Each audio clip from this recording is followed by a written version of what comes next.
I met Emma, gosh, many years ago when my kids were tiny at Eastwell Manor where she was taking classes. And in those days she had hair.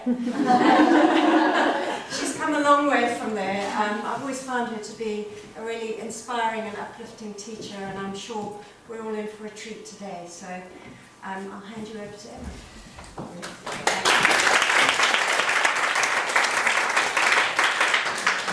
All right, thanks Michelle. So yeah, Michelle and Guy have kindly have let us come to their wonderful house to have some teachings today, and really grateful for that. And there's quite a few people here in the audience who are already helping me a lot in my attempts to help these poor areas of Bhutan. So we've got Adrian, who's taking still photography. She's another trustee of the charity. She's like my right-hand person. Her husband Gary is going to do some filming today. That's in order that the donators from abroad, and we have a couple of international donors, can get a copy of these teachings today as a thank you for them already having donated. And so it's nothing to worry about. If you do feel you need a paper bag for your head, then just let us know and we'll quickly rustle one up. You're not going to be directly filmed, it will be me, but you may just crop up. The back of your head may crop up. Is everybody all right about that? Yeah, okay, great.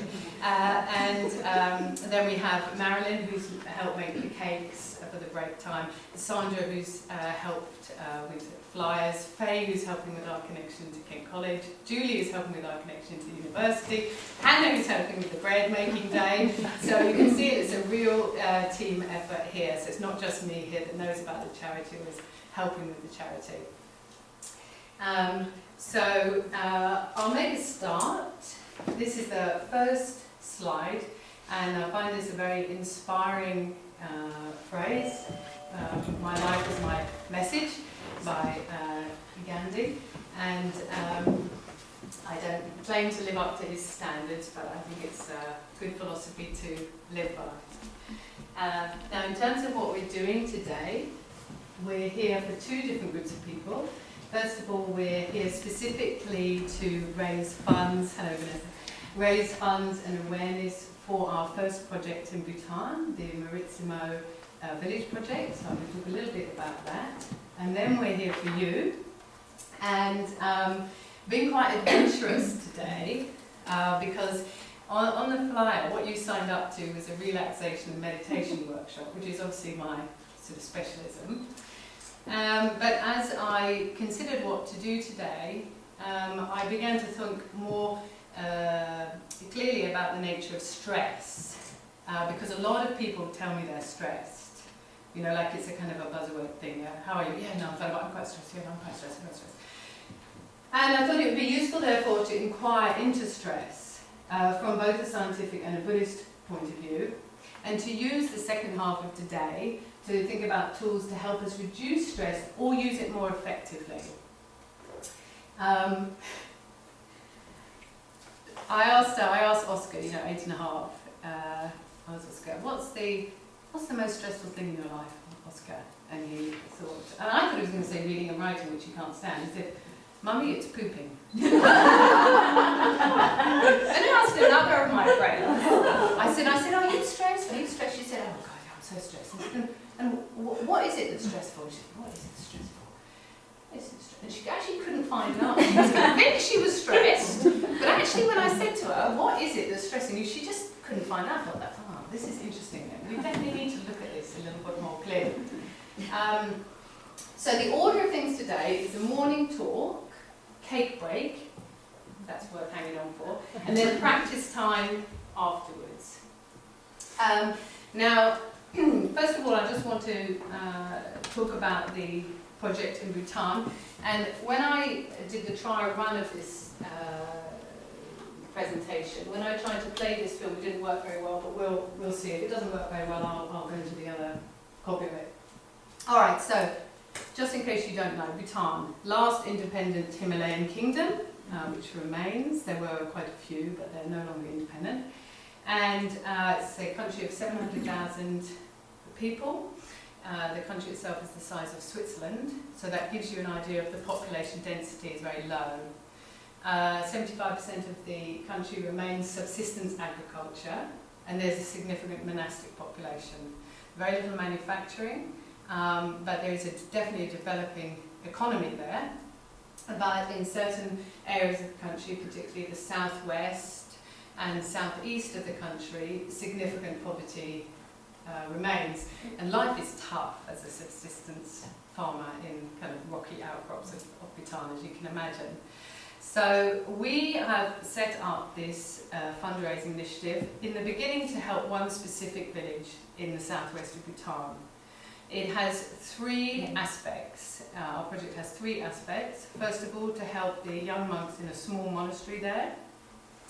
Then to help the village itself in terms of, sanitation and windproofing buildings, building roofs, all kinds of things like that. And then there's the village school. So there's three aspects to our project.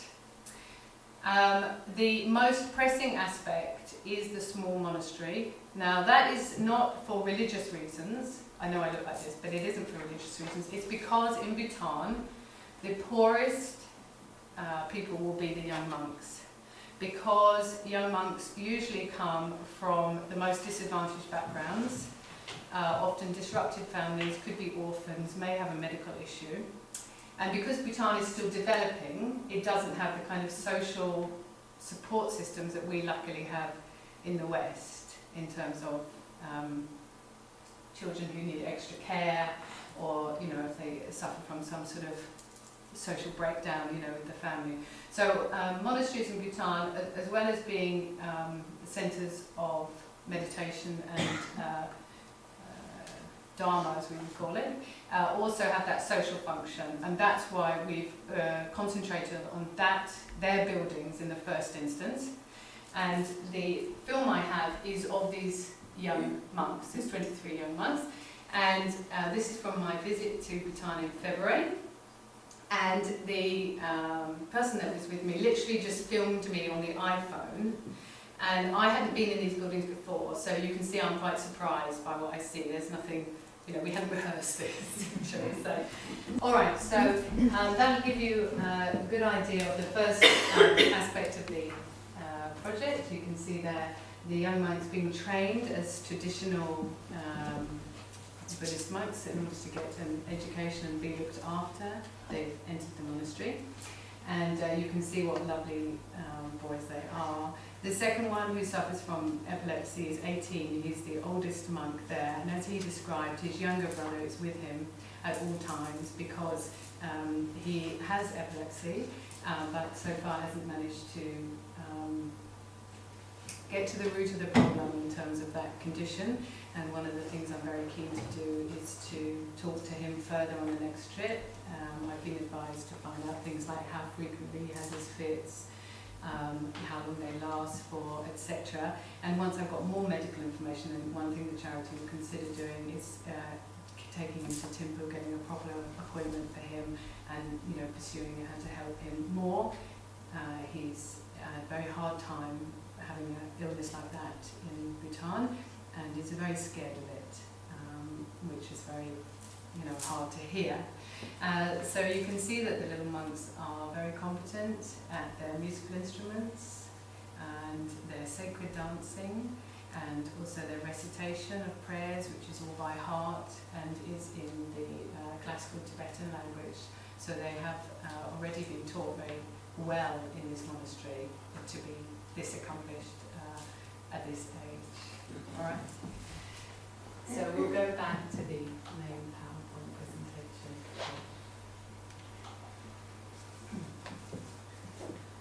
Okay, so guides for today. So this is going to be an interactive workshop, thinking together in order to create some positive outcomes, because whenever we're thinking the area of stress, it's very easy for it to become very negative, and I don't want that to happen today. Respect your experience of your own life, and just to give you the confidence that you are your best teacher. So there may be some things today which are useful to you, maybe just one thing even. If it appeals to you, you feel that is something that will help you, then only you can know that, and listen out for that. And things that don't appeal, just let them go. Yes. I want to stress here because sometimes people aren't very clear on this. In the West, we tend to differentiate between yourself and another being, self and other. And sometimes in the presentation, maybe if I've mentioned self, I don't inherently see a difference between self and other. From a Buddhist perspective, say if I'm kind to Becky, it's the same effect on my mind as being kind to myself. Yes. My mind will benefit from an expression of kindness, whether it's to Becky, myself, Tina, my dog, it doesn't matter. Yes. Ultimately, you know, a Buddhist is aiming for an equality in attitude, kind to self, kind to other. That's the kind of the ultimate aim, but it's important in recognizing that ultimate aim that it is important that you first are able to treat yourself well. It's much easier to treat somebody else well if you're also able to treat yourself well. And from a Buddhist point of view, as my Lama always says, if you are still blind, how can you lead anyone? So we have to open our own eyes first. Yes, but you know, don't think too much. If I say self, don't just think, oh, that's one little person like this, got nothing to do with anyone else. Because from a Buddhist point of view, we really don't make those distinctions too clear. All right, so very, very difficult to kind of draw this on the diagram. We just start to look at the nature of stress here. So every human being has an autonomic nervous system. It has two aspects to it leading up to your brain. It has a sympathetic nervous system side, which is your fight or flight response, which leads to two main chemicals, cortisol and adrenaline, and it can be considered your stress response. Then you have your parasympathetic nervous system, which gives you a feeling of contentment, of relaxation, and the main chemical that releases is oxytocin, which makes you feel fantastic. This is the nature of a human being, every human being. Yes, has these two ways of responding to the world wired into them. This would be a good role model for a balanced autonomic nervous system, in my opinion. This was a dog in Punakha in Bhutan. You can see that one ear is actually very relaxed, and the other ear is paying attention. He's not drowsy, but he's not overtly stressed. This is a good balanced autonomic nervous system. Okay, so that's our role model for today. Okay. So this is one of the key terms I'd like you to take away with you today, neuroplasticity. Okay? Neuroplasticity is a word used by contemporary neuroscientists who have finally started to agree with what the Buddha said 2,000 years ago, which is, you are what you think. Yes. Neuroplasticity is a long word, is this: the chemical and physical structure of your brain will alter according to how you think and to the balance of time experiencing stress and experiencing relaxation. Your physical brain will alter. That's pretty big. So I just put here, you start to see the impact of how you are responding to the world in terms of which aspects of your autonomic nervous system you're using. If you're constantly in your sympathetic nervous system's flight response, is going to impact your brain in one way.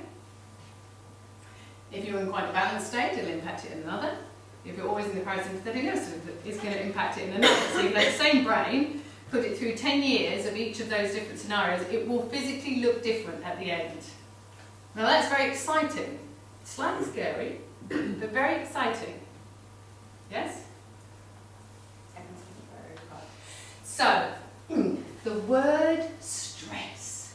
As I said when I talked about Oscar's inspiring definition of stress in his own life at the beginning, what does that word bring to your mind if I say that? It's a very personal thing, actually. You will have your own personal definition of it. But if we're going to see clearly, if this thing is not working in our lives in some way, we need to clearly see what it is, don't we? So that's why I'm saying, what does this word bring to your mind? To help us look at this question, here are some pointers, but you may well have your own questions that you'd like to pierce this word with. Do you experience stress, whatever that thing is for you, on a regular basis? What do you think the cause of your stress is? In your life, when is stress helpful and when is it harmful? Does being stressed make you feel more meaningful? That's got a very Buddhist angle to it, that question, really. What are the consequences on your body, mind, relationships and work from being stressed? Okay. I'm going to come back to that slide in a second. Interactive part, exclamation mark. Choose 2 questions which, as a group, and we're going to go into groups in a minute, choose 2 questions which you feel are helpful for you, which you'd like to explore around this area. If there is another pressing question you feel is missing, add it. Open discussion, I don't hold all the answers. So this is the kind of cutting edge aspect of today's workshop. We're now going to separate into small groups, and I'd like you to choose, as I say, between you, don't hit each other. You each have a group leader who will help you compassionately and peacefully come to the decision of which 2 you'd like to look at. I'd like you just to discuss 2 of those questions as a group in order to get some insight into this question, in order that this could, looking at this openly, but actually looking at it, not just going on stress, I'm stressed, I'm just so stressed, could actually help you to begin to think more constructively about this, to help you in your own life. How does that sound? Is that a scary notion, or is that all right? Yeah?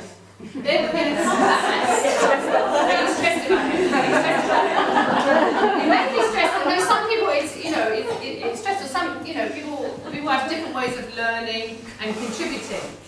Some people's ways of contributing is to be very quiet. Other people's ways of being very, very talkative. It just depends.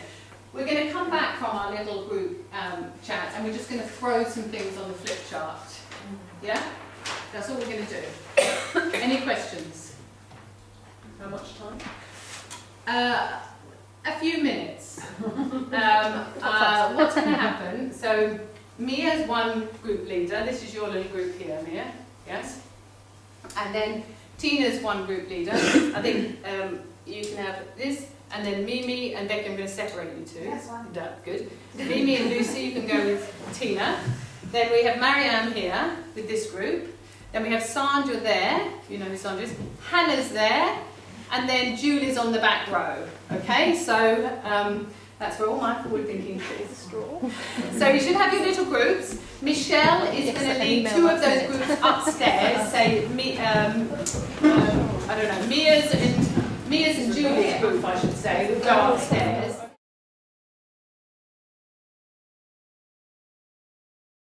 That's right. Just sit vaguely back in your groups. Yeah, but so that you can see the PowerPoint thing. So there is clearly quite enough to discuss on this subject, isn't there? Okay, I can see I'm kind of breaking you off halfway through, but hopefully that you found that useful. Yeah. Just before we carry on, can I just know which group discussed do you experience stress on a regular basis? Interesting. Who discussed what is the cause? Which group? 1 group? 2 groups? Yeah. How many groups? 3 groups. Group leaders. Marianne, did you? Yes. All right, great. So 3. When is stress helpful and harmful? 1, 2. 1, 2. Does it make you feel more meaningful? As the Buddhist angle. 1, 2, 3, 4, 5, 6. Sorry, Gary, that probably made me sound crazy on the film. Consequences. What are the consequences on your body, mind, emotions, relationship? Wait, did some groups not do 2 questions? We did. Yeah, we did that. Oh, so the most. Then your question. So the most interesting question for people was: does stress make you feel more meaningful? Interesting. That's interesting. Right, okay, before we get your feedback on things, we're now going to look at what the scientists and the Buddhists say about this question. Okay. So, first of all, scientists, academics are using this phrase a lot, the global epidemic of stress. And I've named two very well-known academics, Dr. Gerber and Brown, who are particular specialists in this area and use this phrase a lot. Now, I can't help thinking that they say global, but you know, I don't have a breakdown of the countries that they're looking at, but they are calling this a global epidemic of stress. And when they look at it globally, they have highlighted the key causes of stress globally. And I want you to, who did that? 3 groups did that, yes? What is the cause of stress? You right, Becky? Relaxed?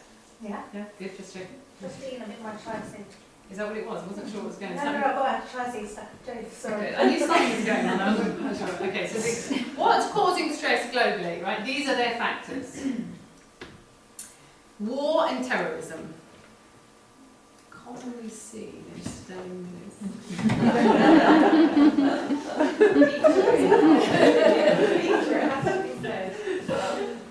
Economic uncertainty and poverty. Displaced populations. Loss of traditional support systems, family, tribe, village. Environmental climate change pollutants.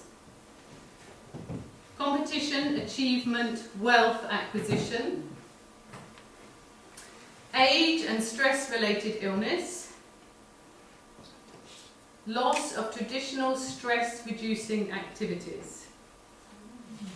Those are the factors that they say are causing the global epidemic of stress. I'm surprised they didn't stick in that general elections. Where did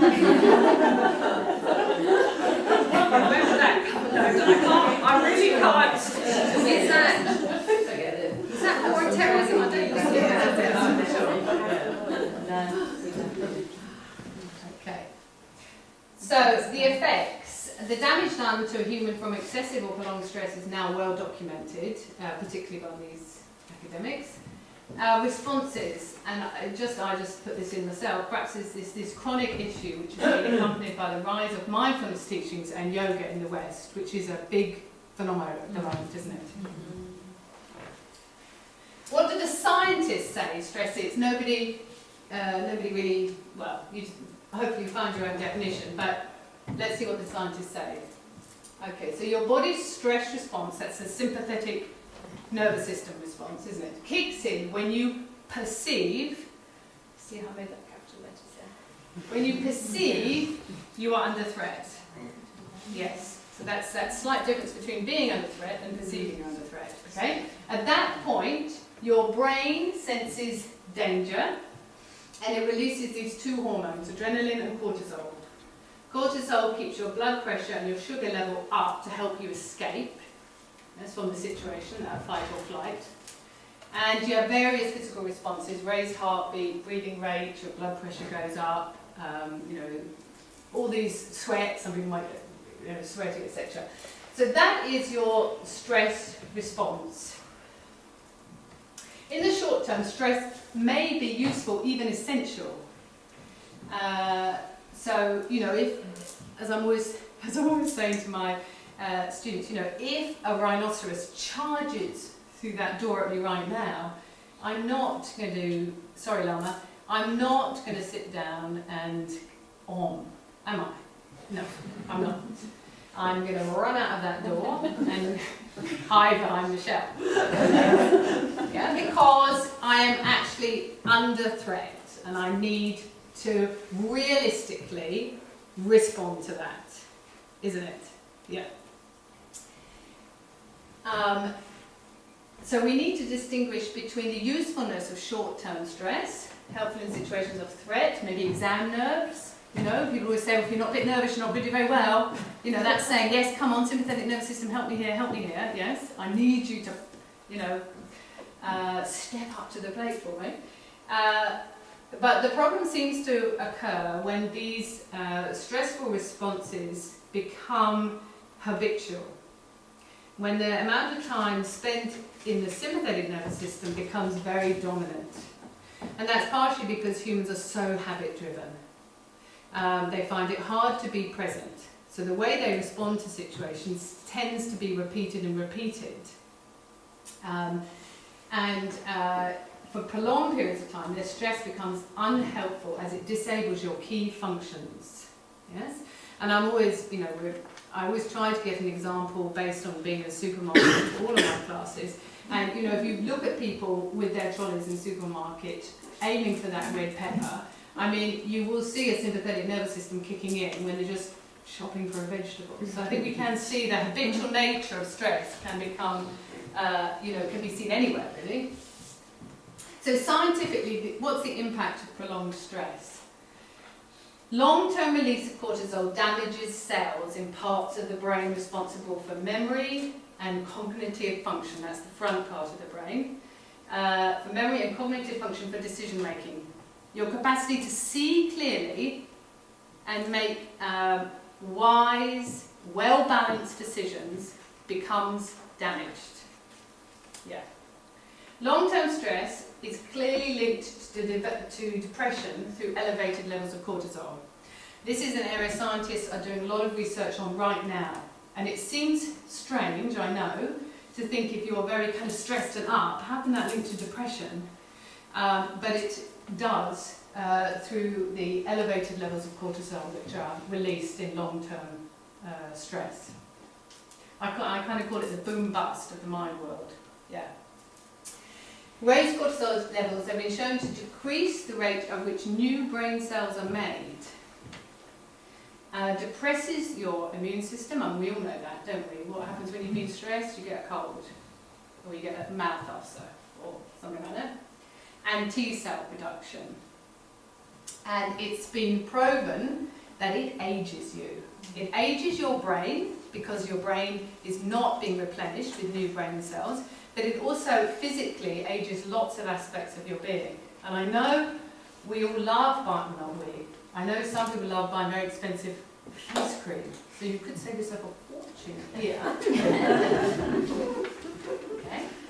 So, we've looked at what stress is and what its effects are from a scientific perspective, but what is causing it? The causes of global stress, the global stress epidemic, are not often in people's lists of what's actually causing them stress, which I find really fascinating. From a Buddhist perspective, the cause of stress is clinging to a sense of permanent self. Clinging to an ego causes a human to operate constantly through aversion and attachment. Yes? So, I must get that. Oh, I don't want that. I must get that. I don't want that. No, yes, no, yes. It's very, very tiring, isn't it? Yeah.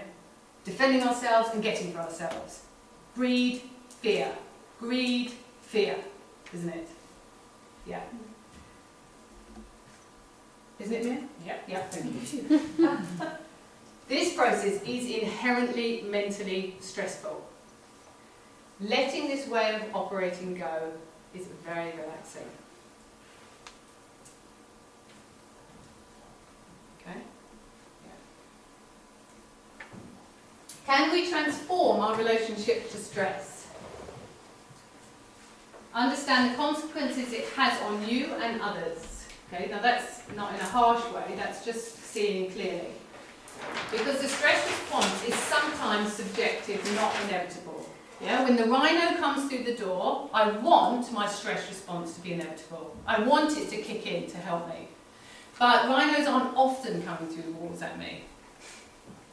So, in that case, we have a subjective element, which means we can change our habitual response. When we're going to look at how we transform our relationship to stress, you've got to treat yourself and the situation kindly. Yeah. Because otherwise you'll get into this cycle where you end up feeling bad about how you're responding. So you're getting stressed about how you're getting stressed. Do you see? Yes. So it's very important that you come from a place of kindness, and this constructive place of kindness. Yes, as if you're helping yourself and people around you by looking at this. Yeah. And less personally. Yes, more scientifically. You know, what's working, what isn't. Yes, not so personally. It's not about your identity. It's not about who you inherently are. Yes? Just look at habits that are working and habits that are not working. Yeah?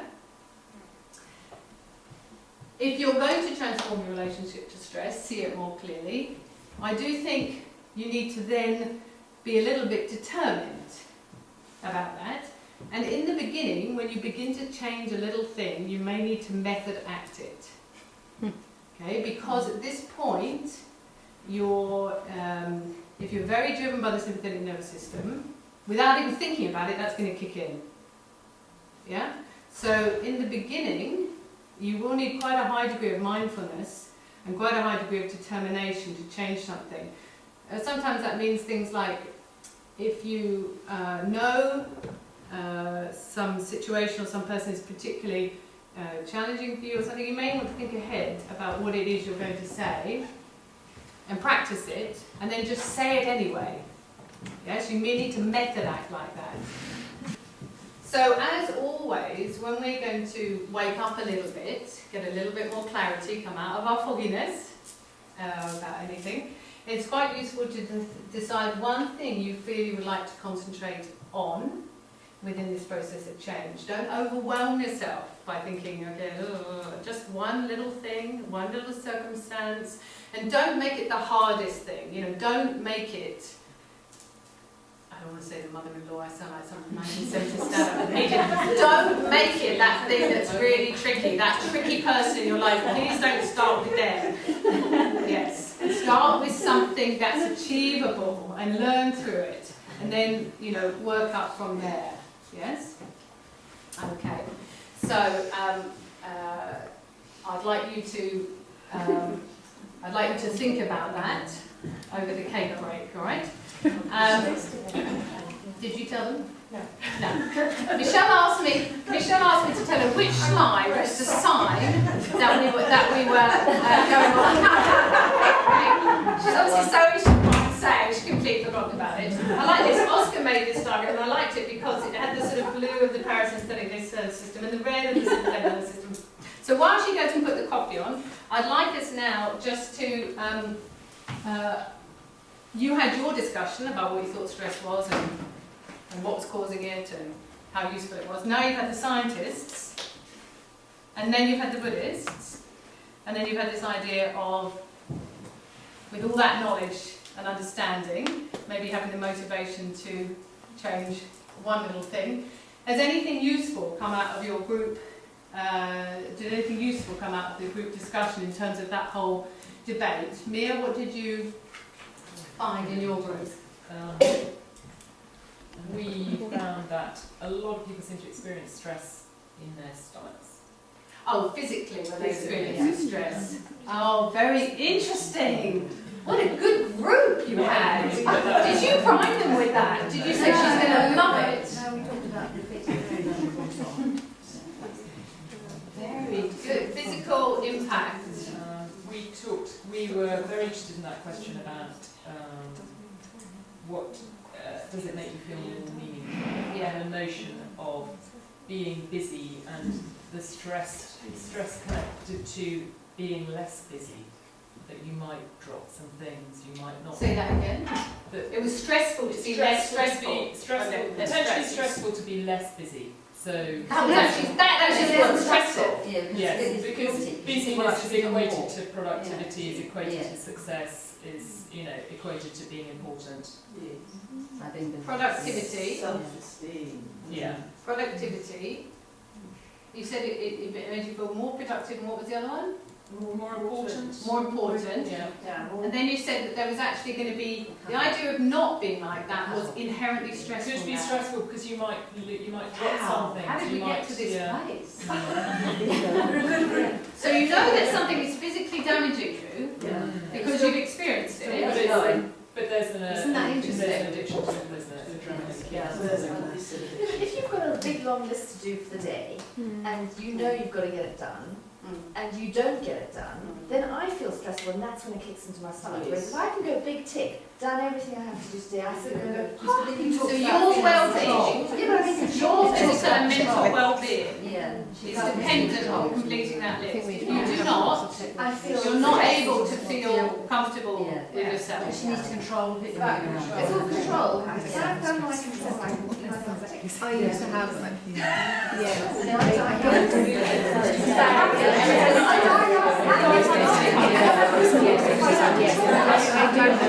Tina,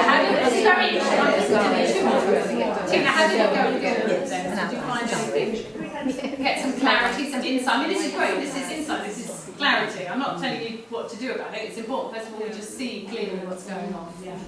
One of the things was looking at the consequences, and you lose the awareness and knowledge of how you're impacting on everybody else around you. Why is that? Because it's yourself that you end up focusing on, because you're driving the stress yourself. And you just become, very much... So that's that self-clinging, isn't it? When you're in the fight or flight mechanism, you're thinking about yourself. You're protecting yourself. Isn't it? Yeah, you don't care about how... So it's a fantastic sympathetic nervous system type response. You just know you're there when you're feeling that. Yeah. This cat is obviously a good cat. Excellent. Now that is really something to take on board, that what Tina's said there, and we'll look at it a little bit later again. Yeah. Anything else? I think the other thing that was quite nice was when you were saying about, people say, I'm stressed. You don't hear people say, I'm not stressed. Actually, I'm okay today. People always do it's that self-importance, justification for how busy you are. And people always look at that rather than going, it's really lovely and I'm nice. People don't do the positive. And I think we don't realise how culturally specific this response is. Spending time in Bhutan, I realised, because nobody tells me in Bhutan, even though they have very stressful things. Look at those monks, they're sleeping on the floor in coldness, without shoes, but they're not telling me they're stressed. They have every right to be stressed, in my opinion, So it's spending time in other cultures where that phenomena of saying, I'm stressed, you just talk about stress, yeah, I'm really stressed. If it's not present, suddenly you think, actually nobody said they're stressed. And if you say that every time, people go, sorry, what? You doing? Sorry, what? What? Why? Are you working too hard? Oh. And then they're like, well, you're a funny person. You're not being very wise about your life, are you? Kind of thing. They'd be totally kind of mystified.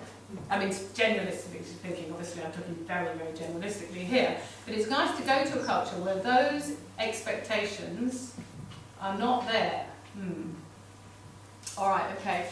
Marianne, how did your group go? Yeah, we talked a lot about does stress make you feel a bit more meaningful, and is it a little bit of a vocational expectation? So if someone's a CEO of a company, or if they're a high pressure job, do they expect that they should be stressful and them as well? So if you go to visit a barrister and they're as cool as a cucumber and they're not taking on your stressful situation, is it part of their vocation now? Is that sort of an expectation? Or how doctors are, we mentioned that maybe they're sort of being treated or having lessons on how to be more mindful because they're so stressed and high pressured, and also maybe we're using it as an umbrella term where that's really true. I think that's a very good point. Everything. That's why I'm saying, what is that? Yes, like maybe we're grieving and we call it stress, or maybe it's just all different other things that it just comes under this big umbrella of, like you're saying, a buzzword of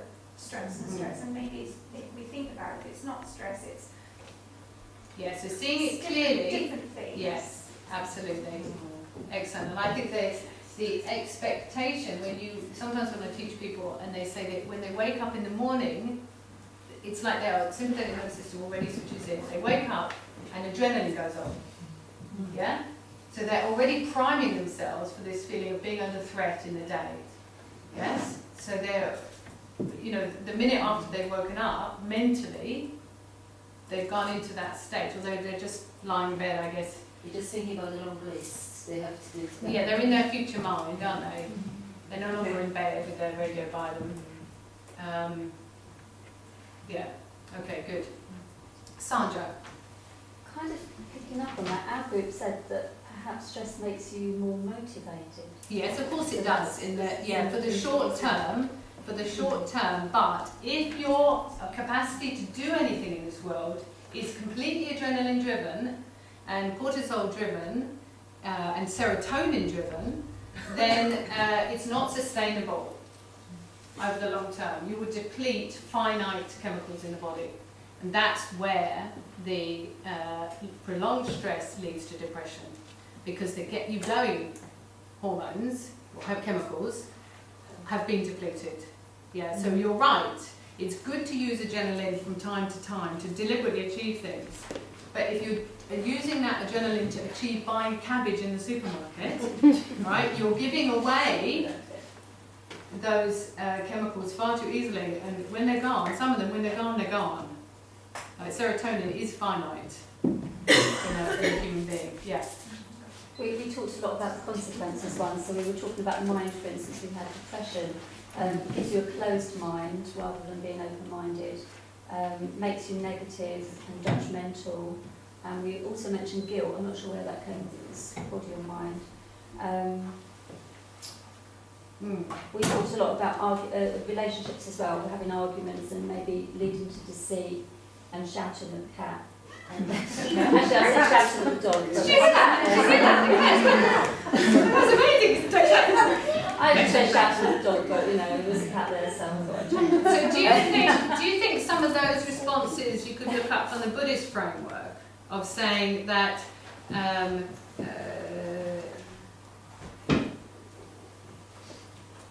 having an aversion to how things are, not being able to accept how things are, the reality of how things are, leads to some of those responses like guilt. I haven't done enough. Yeah. You've done what you've done, you know. Or that generally is going to lead to a stressed mind, because you have an idea of how you want things to be, and it's not how things are. So then you're in a state of aversion to reality. Then you're stressed. You know. Do you see what I'm saying? Yeah. So that's sort of, I think, reflecting from the Buddhist perspective is useful in those, when you're looking at it from that angle. Hannah?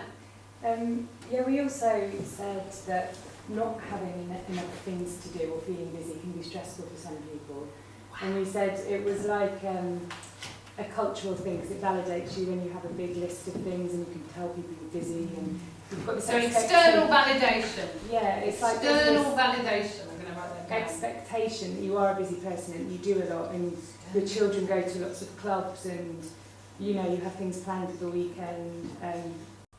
Because in some countries that people don't have that same belief, but like you're saying in Bhutan, in other countries, in poorer countries perhaps where you don't have as many opportunities, then you're not expected to do as many things and to achieve as much. And we said that social media, Facebook, texting, all that kind of thing is kind of increasing the speed at which you're expected to do things, so you don't really get a break from it, it's constant.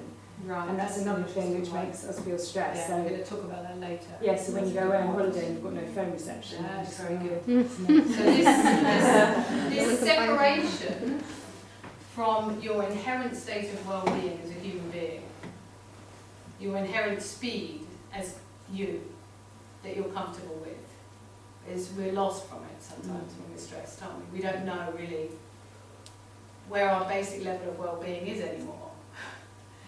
And that would tend to relate to a more balanced autonomic nervous system. Yeah.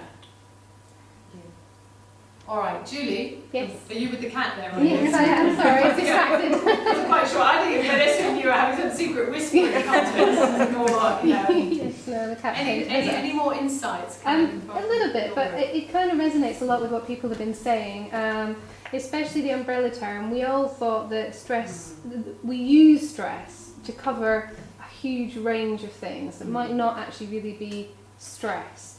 And because we were talking about it being sort of unavoidable in daily life.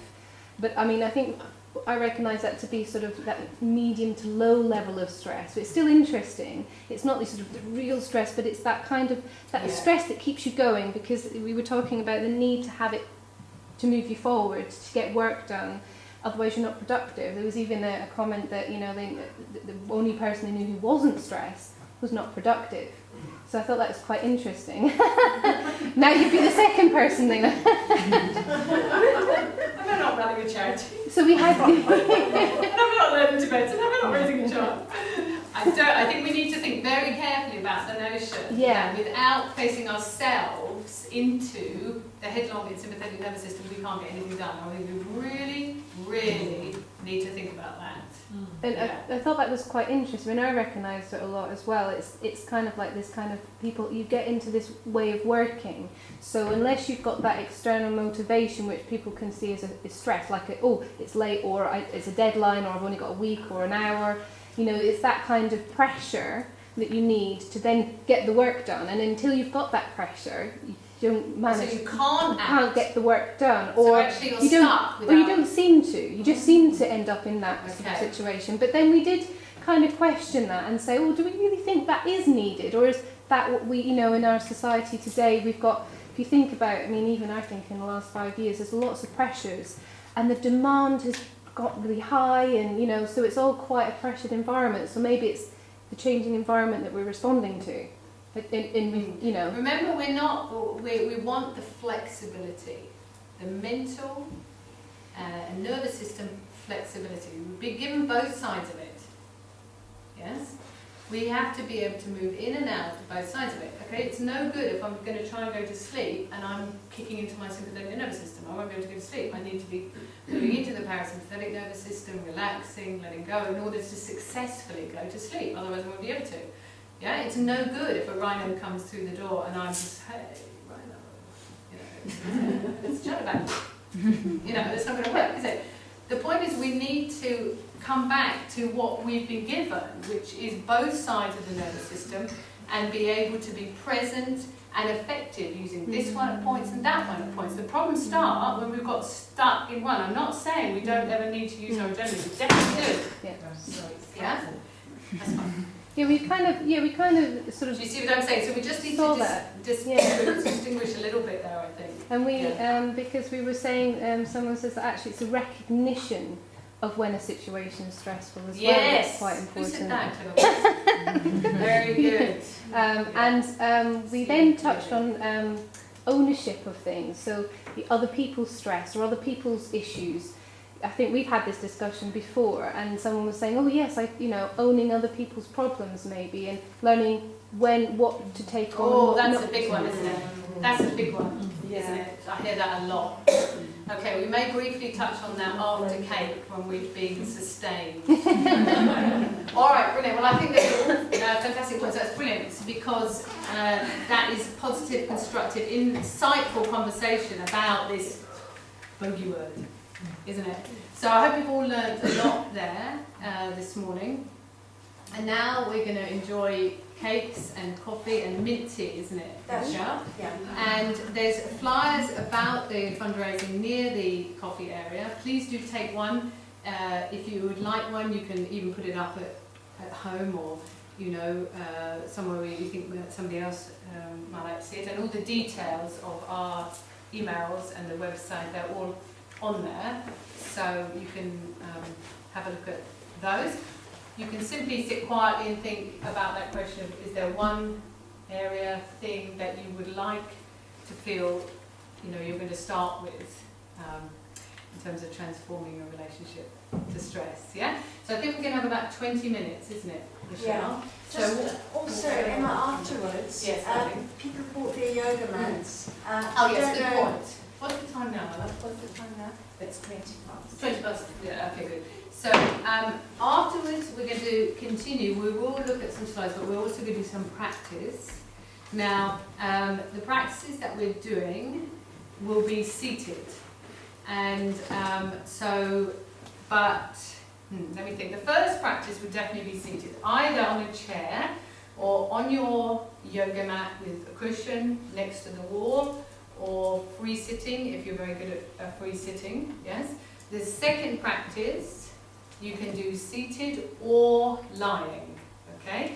So what you need to decide is whether you'd like to do both of those practices seated, or whether you'd like to do one seated and one lying, okay? If you're doing both of them seated, you can either stay sitting in your chair, or you can get your yoga mat out and you'll be sitting on the floor. If you're going to do one seated and one lying, then you definitely need your yoga mat. Okay? Let's have a show of hands so we know what we're doing. Who would like to do both practices seated on a chair? Quietly and stealthily. Need to sit near the door. Yes, so they can quietly and stealthily. Yes, I know that's you. That's fine. For everybody else, I hope it's all right if we overrun by a couple of minutes. Will that be okay? Yes. Okay, good. For people who are sitting down, yoga people who are sitting down, remember your knees don't want to be significantly higher than your hips because it causes tension in your hip flexors, which avoids the idea of sitting comfortably. So this is where the chair, as commonly seen in Western homes, can be quite useful. Yes, so it's much better to use a chair than sit in agony. Right? We all understood that now. Do you need me to close my eyes so you can run back to a chair, like in some sort of party game? No? Everybody all right? All right. Okay, so there's lots of ways that we can work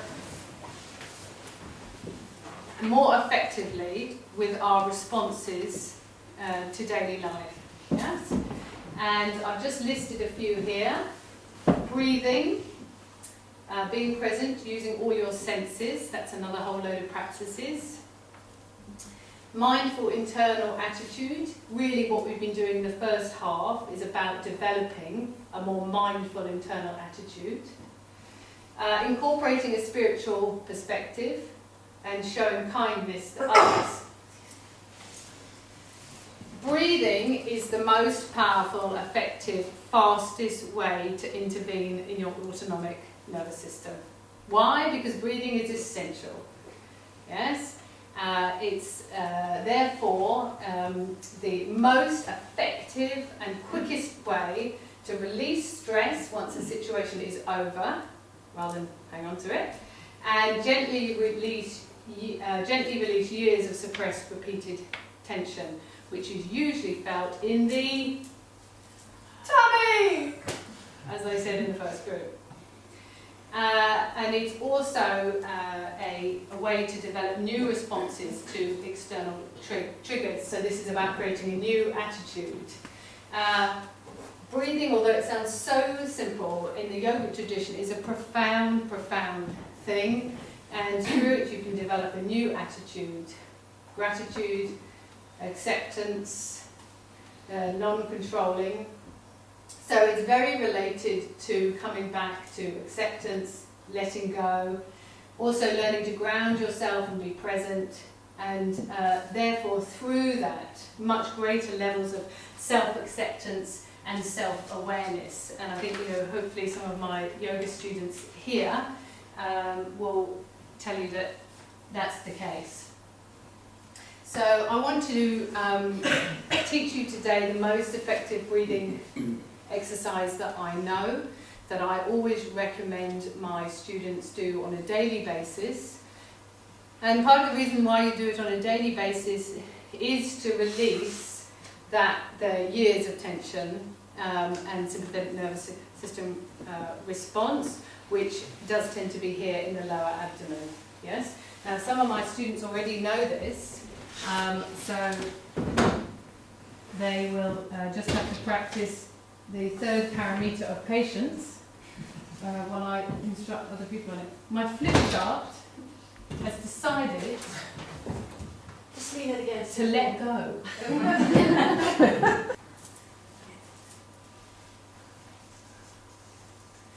Okay, so you may have heard me say this before. The breathing response associated with the dominant sympathetic nervous system is to breathe in anxiety, concern, and not really breathe out. It's to hang on.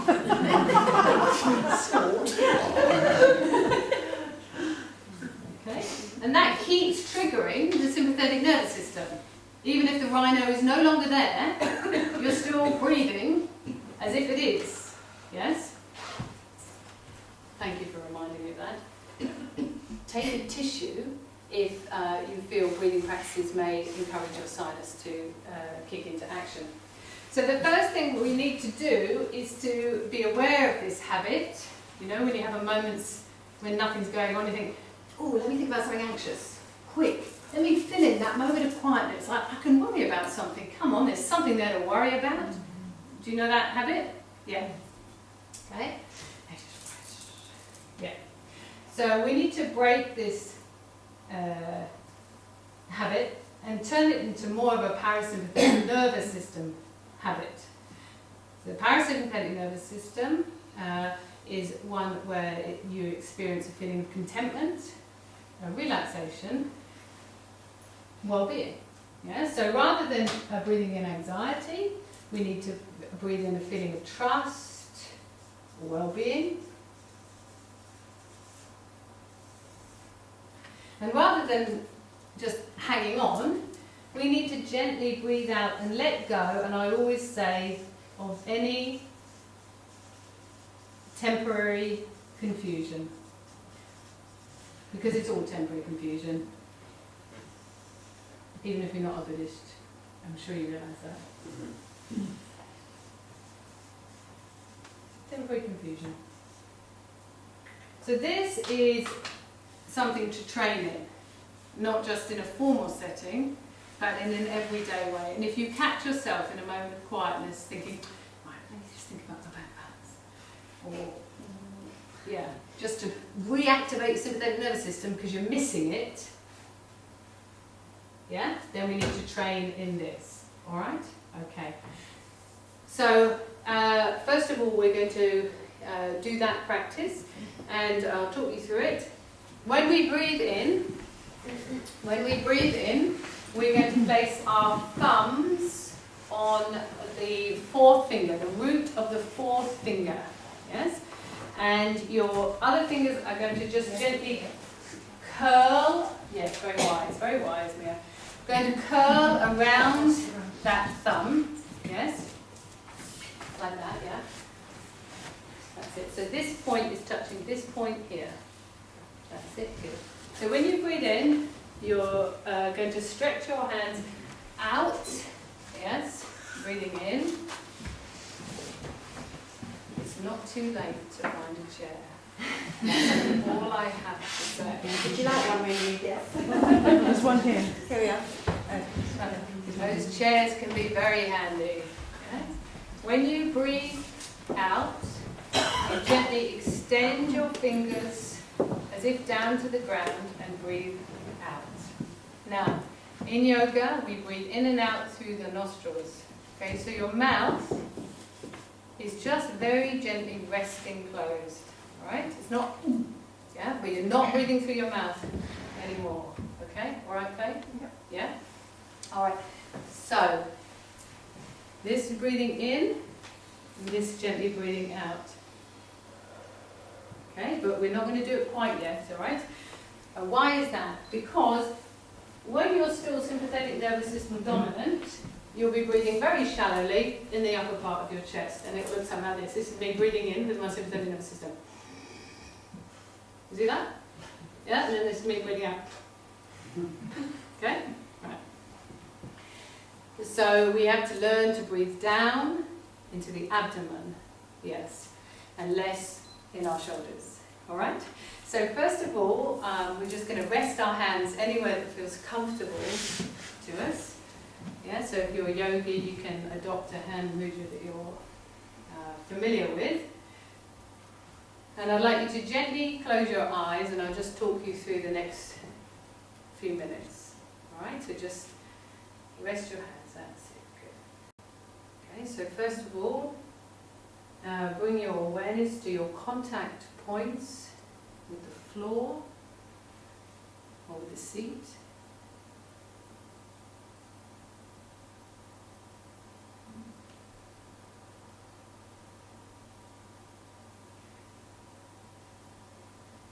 And as you feel yourself breathing out, feel that every time you breathe out, those contact points with the ground, the seat, the soles of your feet, they're just sinking a little more deeply into the ground.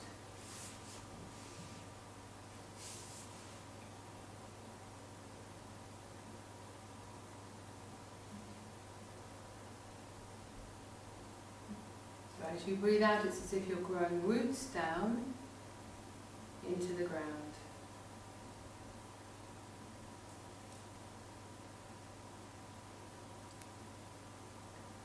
So have this feeling now of a stable base. In your own body, a stable base, like a home.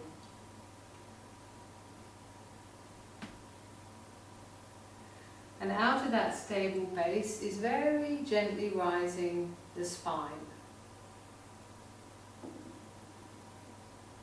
So leave your base connected to the ground.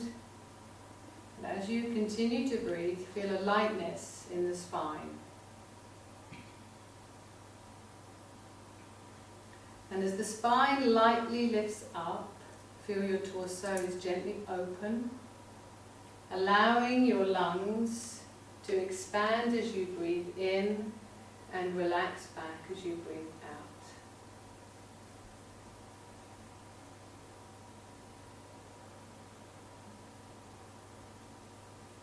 Feel aware of the spine travelling up into the centre of your head.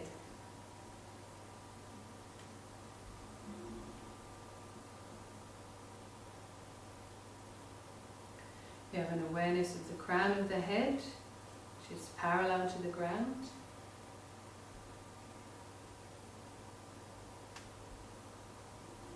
And the jaw is relaxed.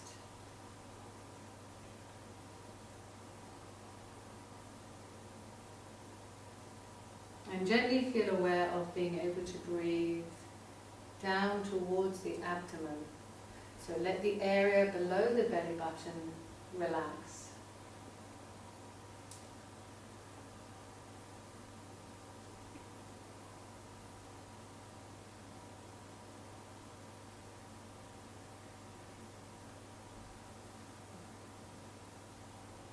As you breathe in, deliberately breathe in a feeling of well-being. That everything is unfolding as it should.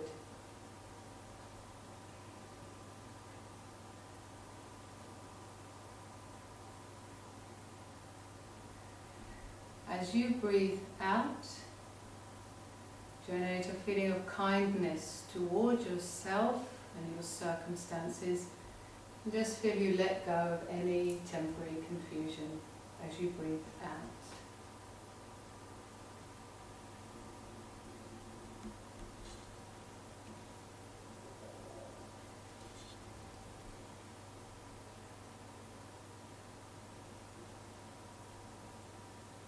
Good. Now keeping that mental practice going of breathing in a feeling of trust, well-being, breathing out kindly, letting go of temporary confusion. You're now going to bring in this hand movement. Okay, so 3 times now, still thinking in that way as you breathe in. You breathe in with the fist-like hands, and then as you breathe out and think of those things, you gently extend the fingers out towards the floor.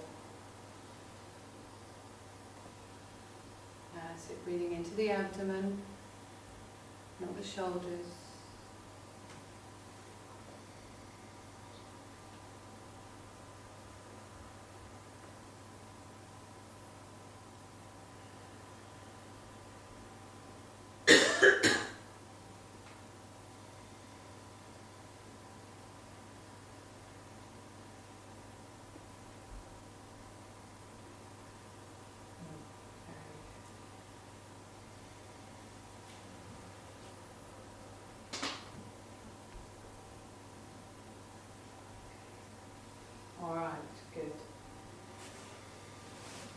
And just be aware how you feel.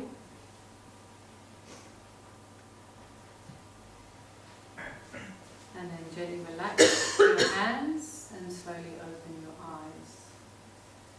You alright, Becky? Yeah, I didn't realise you had a cold, huh? You feeling okay? Yeah, alright. Alright.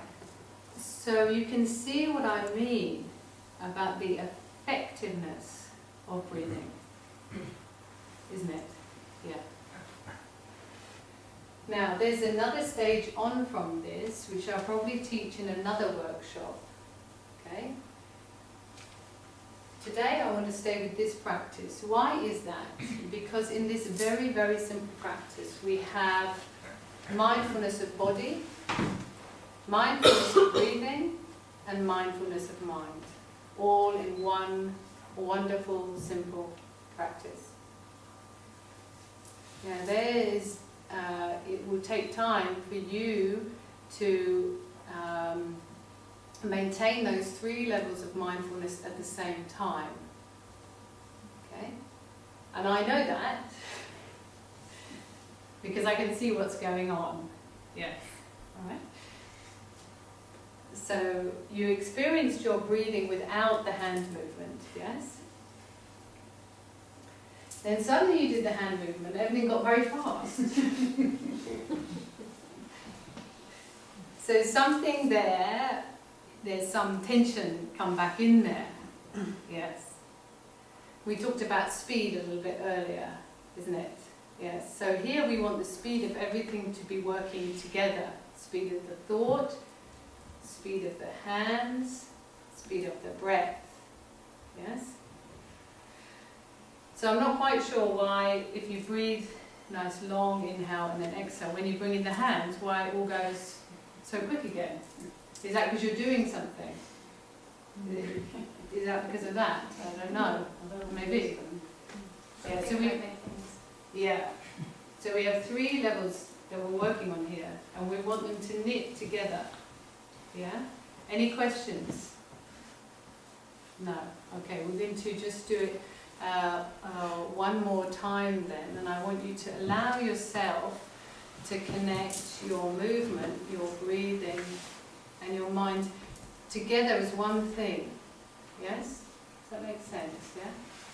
I know if you haven't done a lot of this before, you're thinking, ooh, a lot to get your head around, but we'll do it once more, right? Okay, so gently closing the eyes, relaxing the hands, just let them rest. Good, very nice. Okay, so come back to an awareness of your natural, relaxed breathing. Allow the low abdomen to remain relaxed.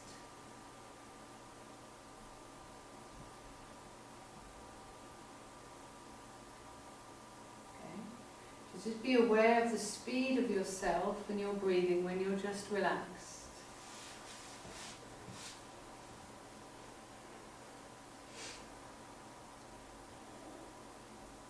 And at that same speed, as you breathe in the feeling of contentment. Give it that same amount of time.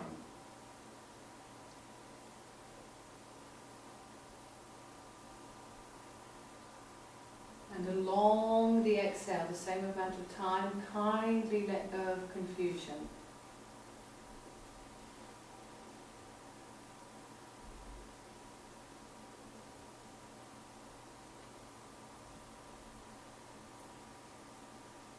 And in the same amount of time, when you're ready, you bring in the hand gesture 3 times.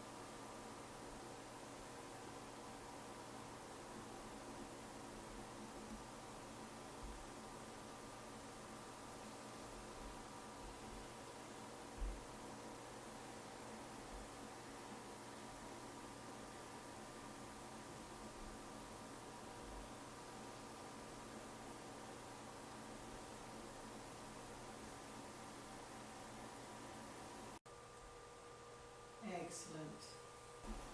Now you're getting it. Well done. Brilliant. Isn't that nice?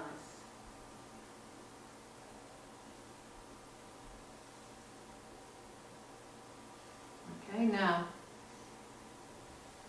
in the development of a human being, in the development of a yogi in this way, when we learn new things, we will be thinking about them. Yeah, our cognitive stuff will be firing off. And physically, I can usually tell when that's happening to people because they probably have quite a tensed jaw because they're thinking about what they're doing. Yeah, there'll be probably some tension in this area.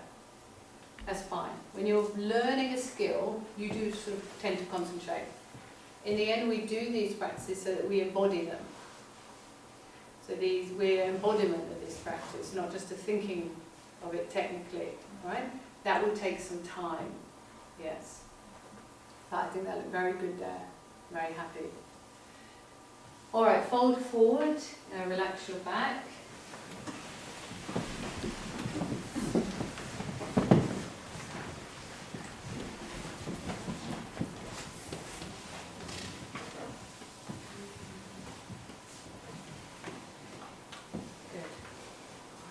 And then we'll come back up.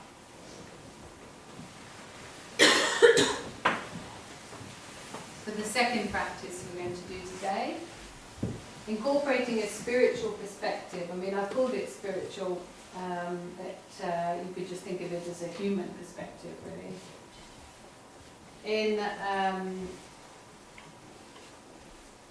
Very important to develop an awareness of the preciousness of your life.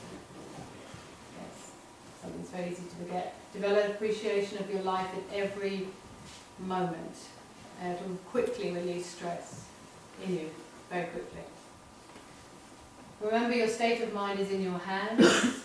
Anything can be transformed through wisdom and kindness. So we're going to do a second practice now, and this is the practice that you can do lying down if you wish to. Or if you're sitting, then if you feel you prefer to change your sitting position in some way, or recross your legs if you're sitting as a yogi, then please do that. If you're lying down, then you may find if you lie very long, with your legs long, you have some lower back curve, and sometimes that can feel a little straining for people.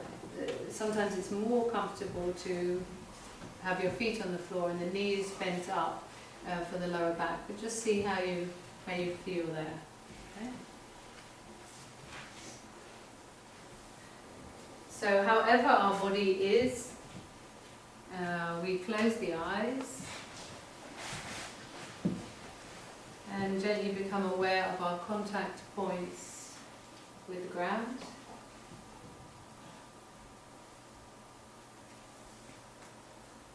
The shape we're making on the ground. Feeling that as we breathe out, those contact points are sinking further into the ground.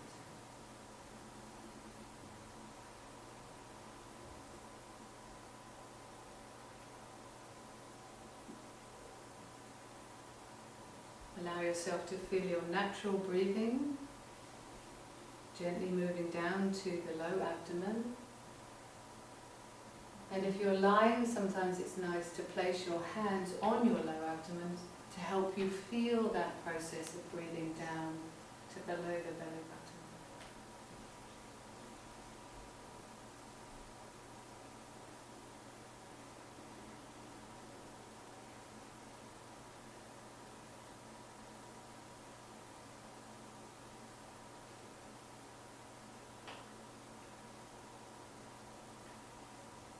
Firstly, I want us to consider the preciousness of our human life,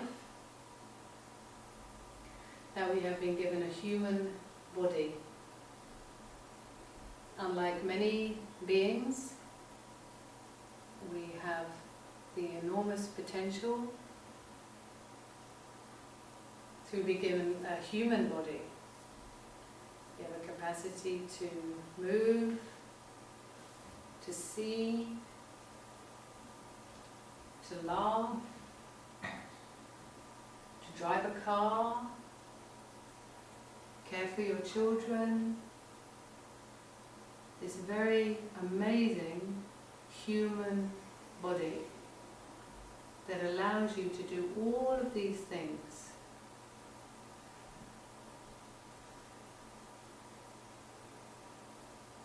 So to develop an appreciation for your human body very profoundly. And in doing that, if it's useful for you to consider a non-human body, or a human body with greater difficulty than your own, then do that in order to develop a deep appreciation for your human body.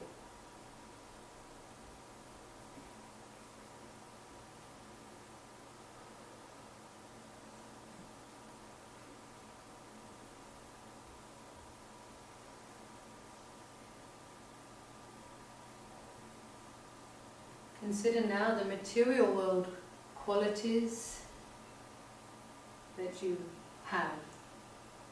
Your shelter, transport, food, entertainment, the enormous number of supportive material objects that you have in your life. Really appreciate your good fortune in having these.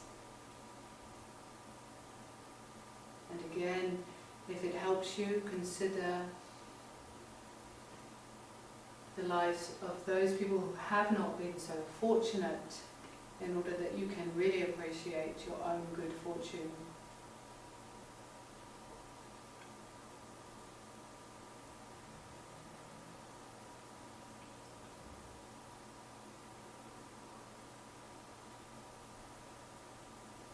Appreciate now your mental and emotional qualities, your intelligence, your capacity to plan, analyze, make decisions, make changes, and your capacity to feel compassion and empathy.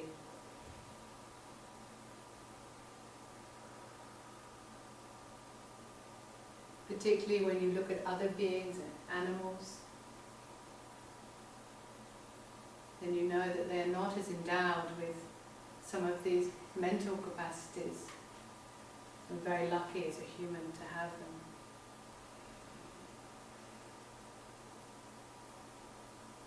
Consider now the care and attention and support that you gain from other humans in your life. Particularly your parents or your main carers. Think of how precious you were to them when you arrived in their life.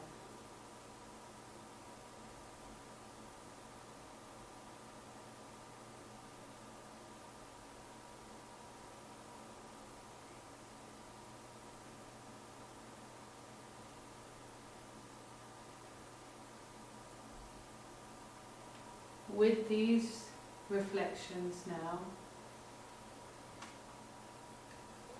allow yourself to feel the true meaning of a human life.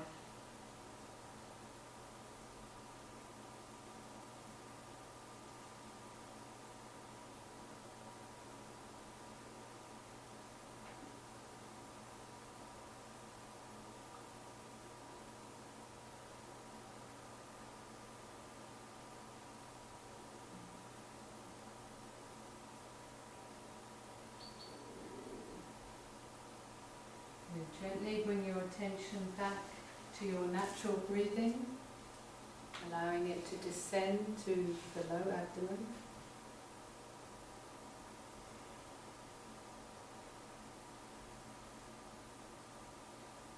Breathing in a feeling of contentment. Breathing out, letting go of any temporary confusion.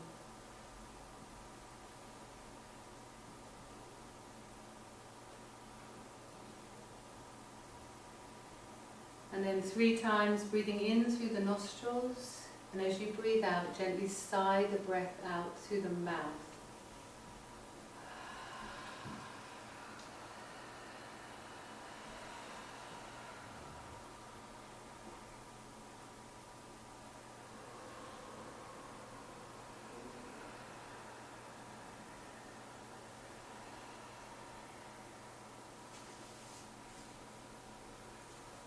Good. And then if you're lying down, just gently bring your knees in towards your chest to lengthen your back. If you're sitting, perhaps just fold forwards.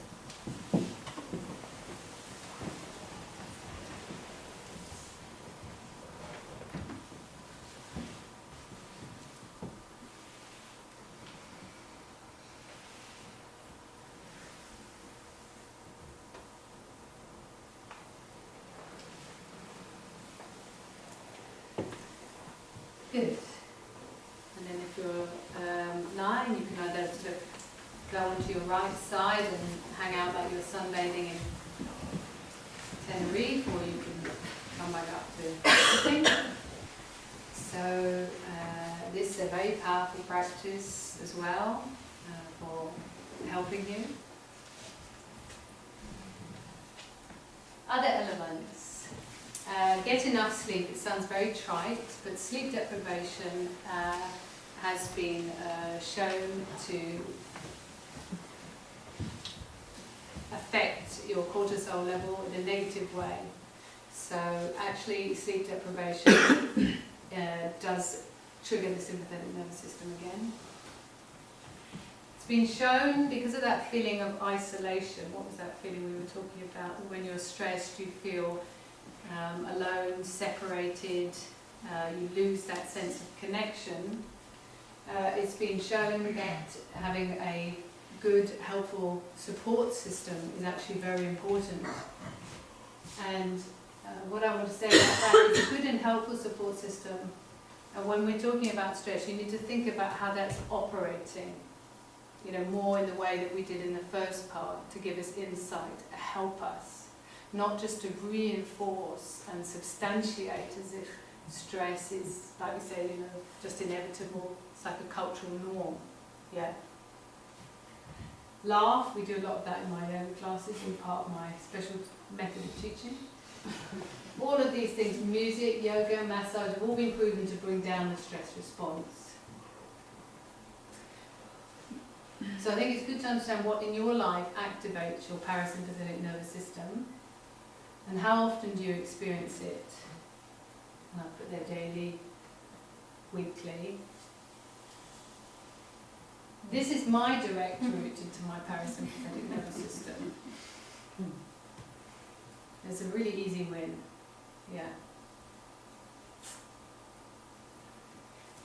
Now, we're not going into this so much in detail today, but there's very interesting neuroscience studies going on at the moment, which shows that the expression of kindness changes the nature of your neural wiring, and that is also a key stress-reducing activity. Now, it may be because it takes you away from that feeling of being isolated and alone, but there's some very interesting science coming out about this. From a Buddhist point of view, expressing kindness is the core of feeling contentment. It's an absolute parasympathetic nervous system activity. So maybe we'd explore that at greater length another time.